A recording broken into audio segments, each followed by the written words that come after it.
रोजगार का संकट दिन प्रतिदिन विकराल और भयावह राजस्थान में रूप धारण कर चुका है। सभापति महोदय, राजस्थान के 56.17% नौजवान लगभग 2,66,00,000 युवाओं से जो 18 से 35 वर्ष के हैं, कांग्रेस पार्टी ने घोषणा पत्र में घोषणा करके कि हम बेरोजगारी भत्ता देंगे, केवल इतना ही लिखा था कि 3,000 रुपये और 3,500 रुपये बेरोजगारी भत्ता देंगे। और ये 2,66,00,000 वोट आपने प्राप्त किए। इन युवाओं के वोट के दम पर आपकी सरकार बनी और आज ये सरकार उन युवाओं को ठेंगा दिखा रही है। सभापति महोदय, आपने घोषणा पत्र में कहाँ लिखा सरकार ने कि हम केवल 1,60,000 युवाओं को ही बेरोजगारी भत्ता देंगे? कौन सा पैरामीटर तय किया कि केवल आप 1,60,000 को दोगे? या तो ये सरकार घोषणा करे कि हमारे पास बजट नहीं है, हमारा खजाना खाली है, हमारा सरकार दिवालियेपन की तरफ जा रही है, इसलिए हम केवल 1,60,000 को देंगे, बाकी 2,66,00,000 युवाओं के साथ हम धोखा करेंगे। या फिर ये सरकार ये कहे कि हम देने की स्थिति में नहीं है। सभापति महोदय, इसका बहाना बनाकर कभी आप कहते हो फार्म भरो, कभी कहते हो कि इसको रिवाइज फार्म भरो, कभी कहते हो इसका रिन्यूअल करो।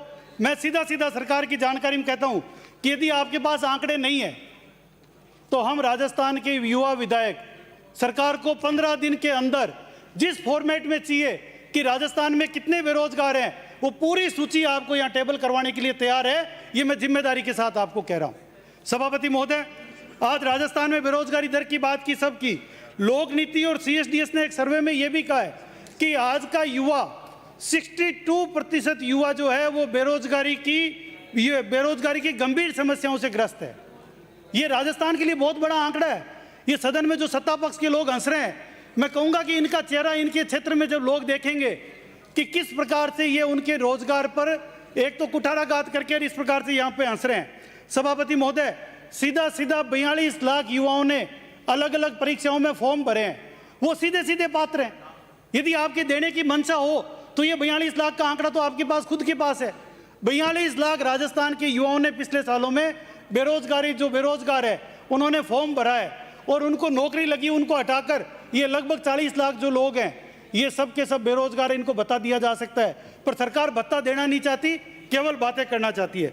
सभापति महोदय, 2019 के बजट में अलग अलग 19 सेक्टर में 74,594, 2020 के 7 सेक्टरों में 53,181 और 2021 में 12 सेक्टर्स में 52,350 पदों की भर्तियां इसी पवित्र सदन में सत्ता पक्ष ने बजट की घोषणा में की थी। मैंने साल इसलिए इंगित किया है कि बजट एक साल का होता है, उसमें लिखा होता है 2019-20, वो घोषणा साल में पूरी करनी है। ये 1,80,125 नियुक्तियां आज राजस्थान का नौजवान इंतजार कर रहा है। कम से कम आप भत्ता देना नहीं दे रहे, ये नौकरियां तो आपने घोषणा की है, मुख्यमंत्री जी ने की है, टेबल बजाई है और आज तक बजा रहे हो। कम से कम इतनी तो शर्म करे सरकार कि बजट की घोषणा तो पूरा करे। आपने कहा कि हमारा जो घोषणा पत्र, हमारा बाइबल है, हमारी कुरान है, आपको मुबारक हो आपका बाइबल और कुरान, आप उसकी तो पालना करें, उसकी पवित्रता की सेंसिटिविटी तो रखें। सभापति महोदय, 2019 का बजट में 133 नंबर बिंदु पर आपने एक बहुत ही बड़ी घोषणा की, हुनर का हर हाथ हर रोजगार के साथ मुख्यमंत्री युवा रोजगार योजना की घोषणा करता हूं। ये मुख्यमंत्री जी ने कहा 1 लाख रुपए तक का ऋण बिना ब्याज के रिको, RFC, SC, ST, OBC, minorities finance corporation के माध्यम से 5 वर्षों में 1,000 करोड़ रुपए देंगे और 25,000 युवाओं को लाभ देंगे। मैं आज सरकार से, मंत्री जी से चाहूंगा कि इसका जवाब दें कि 2.5 साल से ज्यादा समय निकल गया, 500 करोड़ रुपए तो बंटी गए होंगे 1,000 में से, और 25,000 में से 12,500 युवाओं को ये ऋण वितरित किया होगा। तो इसकी सूची इस सदन में जरूर टेबल करें कि आपने कहां पर ये ऋण बांटा है। ये 2019 के बजट की घोषणा है और अब तो 2023-22 का बजट आने वाला है। सभापति महोदय, ये यही नहीं रुकता है। इसके अलावा आपने घोषणा की कि जिन भर्तियों में जो फीस हम ले रहे हैं वो हम लौटाएंगे। करोड़ों रुपए सरकार डकार गई और आज हजम कर गई और डकार भी नहीं ले रहे। आज पहले कर्मचारी चयन बोर्ड में धांधली हुई, फिर RPSC को नाती का बाड़ा बनाया, फिर RSLDC में भ्रष्टाचार हुआ। आखिर सरकार कहां जा रही है, युवा कहां जाएं?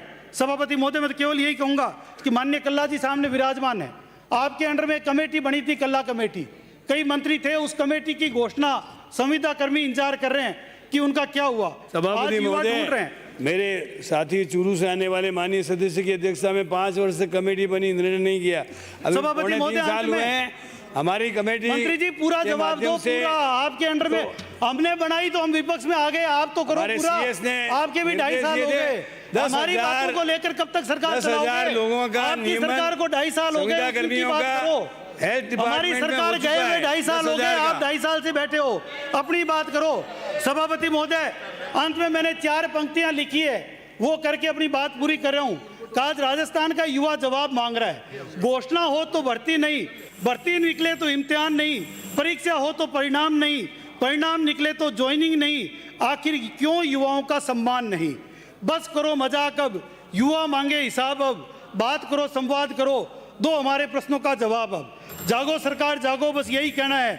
अब युवाओं की तरफ से मैं आपको कह रहा हूं, अब और नई सेना है, बुलंद अपनी आवाज करेंगे। आज कुछ ऐसी हुंकार भरो, आ जाए चाहे सैलाब, अब रुकना नहीं झुकना नहीं, अपने हकों का हिसाब करो और राजस्थान की नौकरियां राजस्थान के युवाओं को मिले, यही मेरी सदन से मांग है। बहुत बहुत धन्यवाद।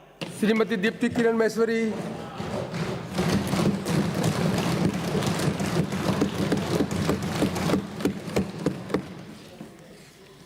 माननीय अध्यक्ष महोदय, आपने मुझे स्थगन पर बोलने का जो मौका दिया है उसके लिए मैं धन्यवाद देना चाहती हूँ।